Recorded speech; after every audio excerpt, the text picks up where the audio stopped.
नमस्कार, मैं हूं आशीष त्रिपाठी आपके साथ और अब बात करेंगे कुछ ऐसी खबरों की जो लगातार चर्चा में भी हैं और उनकी तह तक जाने का भी प्रयास करेंगे कि आखिर इनके मूल में क्या छिपा है। विधानसभा चुनावों के मद्देनजर मध्य प्रदेश में जन आशीर्वाद यात्रा की शुरुआत हो गई है। भारतीय जनता पार्टी के राष्ट्रीय अध्यक्ष जेपी नड्डा ने यात्रा का शुभारंभ किया। कार्यक्रम में मुख्यमंत्री शिवराज सिंह चौहान के अलावा बीजेपी के कई दिग्गज नेता शामिल हुए। यह कार्यक्रम कैसा रहा, पहले इस रिपोर्ट पर नजर डालिए।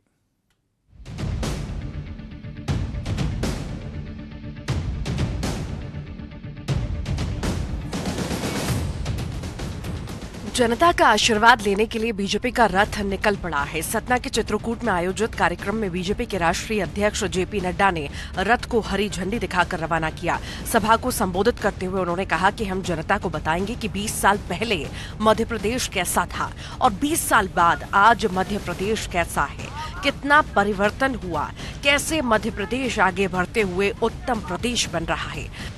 जेपी नड्डा ने कहा कि 2023 दिसंबर में मध्य प्रदेश में बीजेपी को आशीर्वाद दें और अगले साल 2024 में मोदी जी को आशीर्वाद दें। हम जनता को ये बताने जाएंगे कि कैसे 20 साल पहले का मध्य प्रदेश था और कैसे आज 20 साल के बाद मध्य प्रदेश का परिवर्तन हुआ है। और मित्रों, आपने 2023 के दिसंबर में मध्य प्रदेश में आशीर्वाद देना और 2024 के मई में मोदी जी को आप फिर से आशीर्वाद देंगे और भारत दुनिया की तीसरी आर्थिक महाशक्ति बन करके आएगा। ये हमारी गारंटी, ये प्रधानमंत्री जी की गारंटी है। वहीं सीएम शिवराज ने कांग्रेस पर जमकर निशाना साधा। शिवराज ने कमलनाथ परियोजनाओं को बंद करने के आरोप लगाए। सीएम शिवराज सिंह ने कहा कि कांग्रेस भ्रम फैलाने की कोशिश करेगी, लेकिन कांग्रेस के मायावी वादों में नहीं आना। कांग्रेस गंदगी फैला रही है, गंदे गंदे आरोप लगाएगी, उनके पास और कोई चीज नहीं है, भ्रम फैलाने की कोशिश करेगी, लेकिन कांग्रेस के मायावी वादों में मत आना। पहले 900 वादे किए थे, एक पूरा नहीं किया, अब फिर हमें पटियाने की कोशिश कर रहे हैं। अरे वो कहते हैं, हम तो करके दे देते हैं। जन आशीर्वाद यात्रा 5 अलग अलग संभागों से निकाली जा रही है। ये प्रदेश की सभी विधानसभा क्षेत्रों से गुजरेगी। इस दौरान बड़ी सभाओं को बीजेपी के आला नेता संबोधित करेंगे। जन आशीर्वाद यात्रा के जरिए बीजेपी अपने पक्ष में माहौल बनाने की कोशिश करेगी।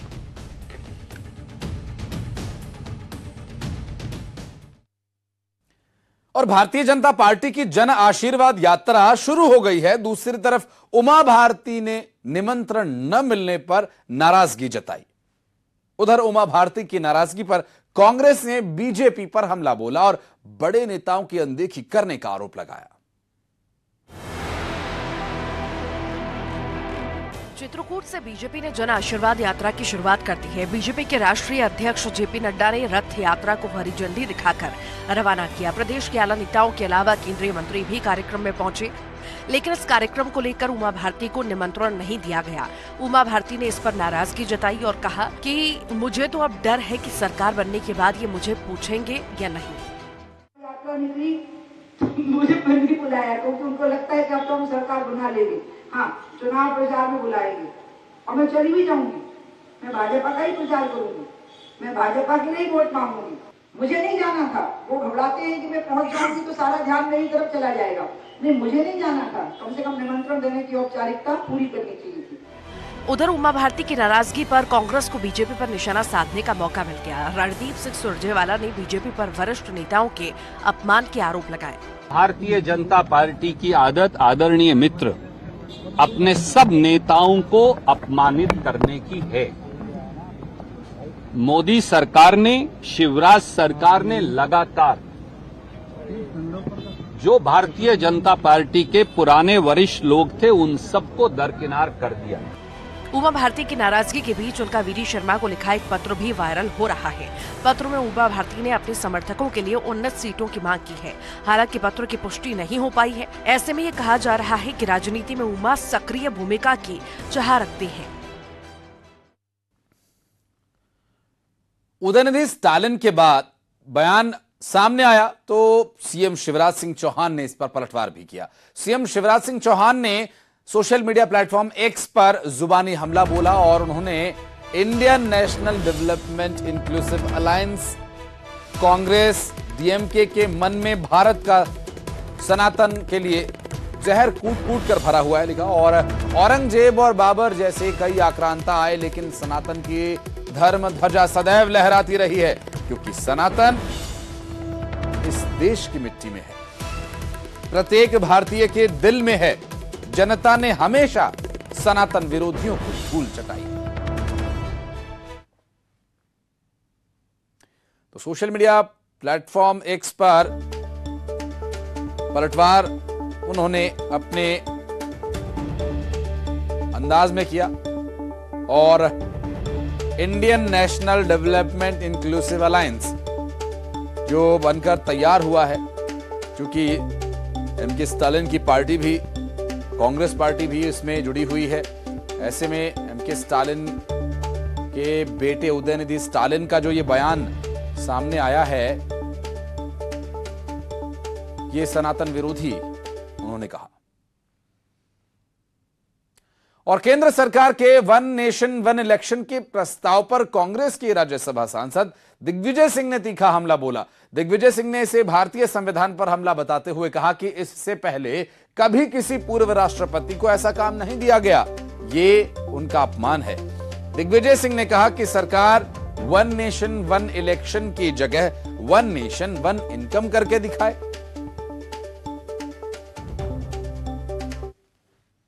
कभी भी किसी भी पूर्व राष्ट्रपति को इतना हल्का काम नहीं दिया गया है, ये उनका अपमान है। नहीं, लेकिन ऐसा होना चाहिए कि वन नेशन वन इलेक्शन देश में। बात ये है, ये भारतीय संविधान पर हमला है। और ये आप आज बड़ा अच्छा बयान दिया है तेजस्वी यादव के कि वन नेशन वन इलेक्शन की बजाय वन नेशन वन इनकम करके दिखाओ ना, अमीर गरीब की खाई कम करो। इंदौर वासियों के लिए खुशखबरी है कि यहां दूध के दाम नहीं बढ़ाए जाएंगे।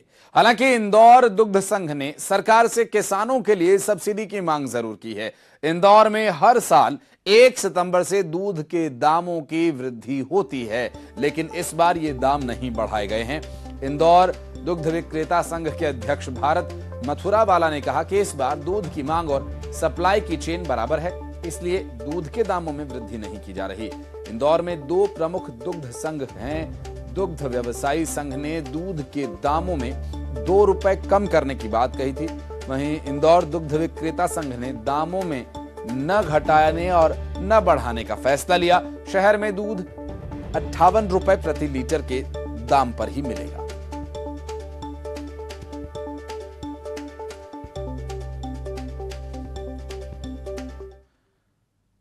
और विधानसभा चुनाव से पहले पुलिस को बड़ी कामयाबी मिली है। मुरैना से एक अहम खबर आ रही है। दरअसल पुलिस ने अवैध हथियार बनाने वाली फैक्ट्री पर छापा मारा। 12 देसी कट्टे हथियार बनाने का सामान जब्त किया। पुलिस ने 2 आरोपियों को भी गिरफ्तार किया। अवैध रूप से चल रही थी हथियार बनाने की ये फैक्ट्री और ये सरायछोला थाना के गोपियापुरा गांव का पूरा मामला। आरोपियों से पूछताछ में पुलिस जुटी हुई है।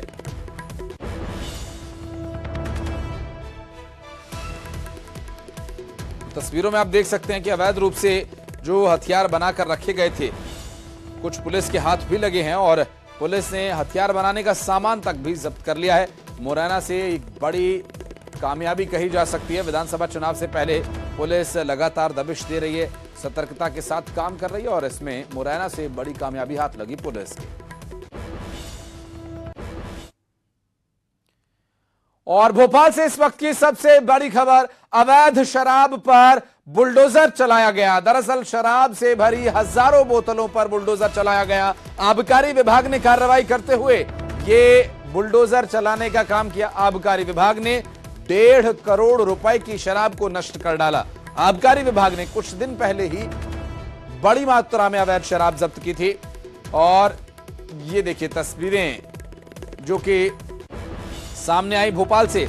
आबकारी विभाग ने कुछ ही दिन पहले शराब को जब्त किया था और ऐसे में उन शराब की बोतलों पर बुलडोजर चलाकर शराब को नष्ट कर दिया गया। आबकारी विभाग की कार्रवाई। भोपाल से इस वक्त की बड़ी खबर तस्वीरों में आप जो देख रहे हैं, दरअसल ये शराब की बोतलों पर बुलडोजर चलाकर इन्हें नष्ट किया जा रहा है। आबकारी विभाग ने इससे पहले कार्रवाई करते हुए ये शराब की बोतलें जब्त की थी। अवैध रूप से इन शराब को रखा गया था, बेचे जाने की कोशिश थी, परिवहन किया जा रहा था। अलग अलग मामलों में ये शराब इकट्ठी हुई थी और शराब से भरी हजारों बोतलों पर बुलडोजर चलाकर इस शराब को नष्ट कर दिया गया। किसी युवा के खून में घुलकर ये उसे बर्बाद करे उससे पहले इसे ही बर्बाद कर दिया गया। शराब से भरी हजारों बोतलों पर बुलडोजर चला दिया गया अवैध रूप से, चूंकि ये दो तरफा नुकसान यहां पर कर रही थी। सरकार को राजस्व का चूना लग रहा था और जो लोग इसका सेवन करते वो एक अलग ही विषय यहां पर आ जाता है। हालांकि इस पूरे मामले पर कार्रवाई आबकारी विभाग के द्वारा इन शराब की बोतलों को जब्त किए जाने के बाद आज की गई। अवैध शराब पर बुलडोजर चलाकर उसे नष्ट कर दिया गया। आबकारी विभाग ने बड़ी कार्रवाई करते हुए शराब पर बुलडोजर चलाए। काफी मात्रा में तस्वीरों में आप देख सकते हैं शराब की बॉटल्स वहां पर पड़ी हुई हैं और फिर उसके बाद बुलडोजर चलाकर उसे नष्ट कर दिया गया। पूरी तरह से बोतलों को चकनाचूर कर दिया गया और अवैध शराब के खिलाफ, नशे के खिलाफ जो कार्रवाई है वो प्रशासन की इसी तरह से आगे जारी रहेगी, ये दावा भी अधिकारियों की तरफ से किया गया। और ग्वालियर में 24 घंटे में 2 बार चाकूबाजी हुई। शहर में एक बार फिर चाकूबाजी से दहशत है। 24 घंटे के अंदर 2 बार चाकूबाजी का मामला सामने आ चुका है। आपको बता दें कि जय आरोग्य अस्पताल के सफाई कर्मचारी को चाकू मारा गया। 2 नकाबपोश बदमाशों ने इस वारदात को अंजाम दिया और कटोरा ताल इलाके की वारदात। झांसी रोड थाना पुलिस मौके पर पहुंची। शनिवार को चाकूबाजी में एक की मौत हो गई थी। सुशील हमारे सहयोगी इस वक्त फोन लाइन पर हैं। सुशील, ये कानून व्यवस्था को एक तरह से ठेंगा दिखाने के मामले हैं। 2 बार चाकूबाजी एक ही दिन में। बिल्कुल, देखिए ग्वालियर में जो कानून व्यवस्था है कहीं ना कहीं उसकी पोल और उसकी लचर व्यवस्था की तस्वीरें ये घटनाएं बयां करती है। और सबसे बड़ी बात तो ये है कि जो वीआईपी रोड कहा जाता है कटोरा ताल, उस इलाके में एक ही इलाके में 12 घंटे के अंदर 24 घंटे के अंदर 2 वारदातें हो जाती है और दोनों चाकूबाजी की घटना है, जिसमें एक की मौत हो चुकी है जबकि 3 लोग घायल है। कल रात 12 बजे एक घटना हुई थी जिसमें शिवांश नाम के युवक की मौत हो गई थी। महज गाड़ी पार्क करने की बात को लेकर झगड़ा हुआ था जिसमें उसे चाकू मारा। उसके दोस्त और बड़े भाई के बीच बचाव करने पर उन दोनों को भी चाकू मारा गया था। तो शिवांश की मौत हुई थी और आज दोपहर में एक घटना और इसी स्पॉट पे हुई जहां जय आरोग्य अस्पताल के सफाई कर्मी मनीष करोशिया को नकाबपोश बाइक सवार 2 बदमाशों ने चाकू मारा है और ये स्पॉट भी यही कटोरा ताल इलाका है। तो इन 2 घटनाओं से ये साफ है कि कानून व्यवस्था लचर है। बदमाशों में, अपराधियों में कानून का कोई खौफ नहीं है और एक ही स्पॉट पर 24 घंटे के अंदर 2 घटनाएं होती है और पुलिस जो है बदमाशों को पकड़ नहीं पाती। तो कहीं ना कहीं इन घटनाओं के बाद लोगों में भी खौफ है और पुलिस के प्रति लोगों में एक नाराजगी भी है कि इस तरह की घटनाएं होने के बाद पुलिस अपराधियों को पकड़ना तो दूर, अंकुश तक नहीं लगा पा रही है इसी वारदातों पर। बहुत शुक्रिया आपका इस पूरे मामले पर जानकारी देने के लिए। तो शहर में एक बार फिर चाकूबाजी हुई और वो भी 24 घंटे में 2 ऐसी वारदातें सामने आई। तो स्वाभाविक है यहाँ पर कानून व्यवस्था पर सवाल उठना, क्योंकि चाकूबाजी जिस तरह से हुई है, जय आरोग्य अस्पताल के सफाई कर्मचारी को चाकू से मारा गया। 2 नकाबपोश बदमाशों ने चाकूबाजी की वारदात को अंजाम दिया और ये कटोरा ताल इलाके की घटना। आगर मालवा में बोरे में बंद 2 शव मिलने से इलाके में सनसनी फैल गई। संदेह के आधार पर पुलिस ने एक शख्स को हिरासत में लिया। शुरुआती जांच में लड़की के साथ पुलिस को छेड़छाड़ की जानकारी मिली है और अब इस पूरे मामले में पुलिस इन्वेस्टिगेशन कर रही है। बोरे में शव मिला और पुलिस एक शख्स को हिरासत में लेकर पूछताछ कर रही है और खेत में 2 शव बरामद हुए हैं जो कि बोरे में बंद थे। लड़की के साथ छेड़छाड़ करने की भी जानकारी इसमें दी जा रही है। हालांकि जो पूरा केस है अभी स्पष्ट नहीं हो पा रहा है कि आखिर ये मामला क्या है। ये लड़की से छेड़छाड़ करने वाले लोगों के शव हैं या इस जो शव यहां से बरामद हुए हैं, जिन लोगों को ये शव मिले उन्होंने क्या पुलिस को जानकारी दी और पुलिस क्या कुछ इन्वेस्टिगेट कर रही, देखने का विषय। का खेत है, इसके खेत में जो है 2 लाश होने की सूचना हमें प्राप्त हुई थी। इस पर से पुलिस आई तो घटनाक्रम ये पता चला कि शायद कल रात में जो है ये आरोपी ने अपनी बोलेरो गाड़ी से उसकी मोटरसाइकिल की टक्कर मारी और 2 लोगों को यहाँ से वो ले गए थे। और लेने के बाद जो है शायद उनके साथ मारपीट हुई है और मारपीट होने के बाद फिर ये लोग फरार हो गए थे। तो इस पर से जो है हमें सूचना मिली और सूचना पे आके देखा गया, घटना की तस्दीक की गई, पता चला है। जिस तरह से लाशें सर बोरे में मिली है, क्या आरोपी इनको ठिकाने लगाने की तैयारी में था? अभी आगे पूछताछ होगी इससे, जब उसके बाद आगे पता चलेगा कि क्या घटनाक्रम रहा। सर मामले में अभी एक कोई आरोपी गिरफ्तार हुआ है इसमें? अभी हमने पूछताछ के लिए जो जिस प्रथम संदेही मेहरबान सिंह, उसको अभी लिया हुआ, उससे पूछताछ कर रहे हैं। और भोपाल में चयनित पटवारियों के साथ बर्बरता की तस्वीरें सामने आई। दरअसल चयनित पटवारियों के साथ भोपाल पुलिस ने बर्बरता की। लात घूसे से पटवारियों को मारने का वीडियो सामने आया। लात घूसे मारकर पुलिस वैन में ठूस रहे चयनित पटवारियों को। मध्य प्रदेश के चयनित पटवारी भोपाल के नीलम पार्क में धरने पर बैठे हुए थे और कई दिनों से पटवारी सरकार से 2023 पटवारी परीक्षा में चयनित हुए ये मांग कर रहे हैं और इन मांगों को लेकर वो नीलम पार्क में बैठकर धरना प्रदर्शन कर रहे थे। और मौके पर पहुंची पुलिस ने क्या किया, तस्वीरें देखिए। चयनित पटवारियों के साथ भोपाल पुलिस ने बर्बरता की, लात घूसे से मारा, उसका वीडियो भी सामने आया है। और देखिए किस तरह से लात से मार मारकर पटवारियों को बस में चढ़ाया जा रहा है।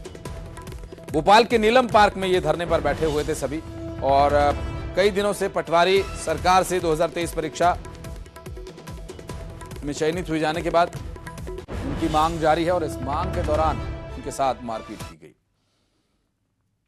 और धार में लोगों ने अच्छी बरसात के लिए जिंदा आदमी की शव यात्रा निकाल डाली। कई दिनों से बारिश नहीं होने पर लोग चिंतित थे, चिंता बनी हुई थी, जिससे निजात पाने के लिए लोगों ने टोने टोटके और अलग अलग तरह के तिकड़म भिड़ाने शुरू कर दिए। लोगों का कहना है कि इससे वहां बारिश हो जाएगी। लोगों ने कुछ देर तक शव यात्रा पैदल निकाली और इसके बाद शव को शव वाहन में रखकर शमशान पहुंचे, जहां शव यात्रा का समापन हुआ। और इस दौरान लोग रोते बिलखते भी दिखाई दिए। लोगों का यह मानना है कि जिंदा आदमी की शव यात्रा निकालने से इंद्रदेव प्रसन्न होंगे और अच्छी बारिश होगी।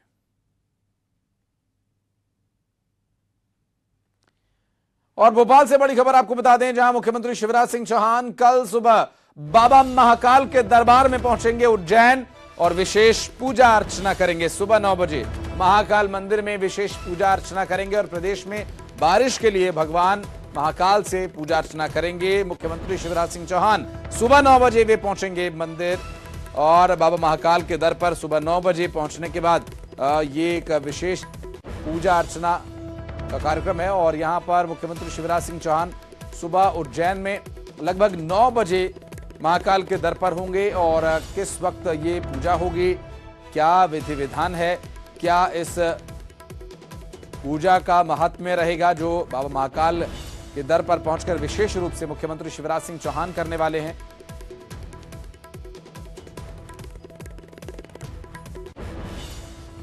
ये देखते हैं और अब बढ़ते आगे फटाफट अंदाज में खबरों पर नजर डालें।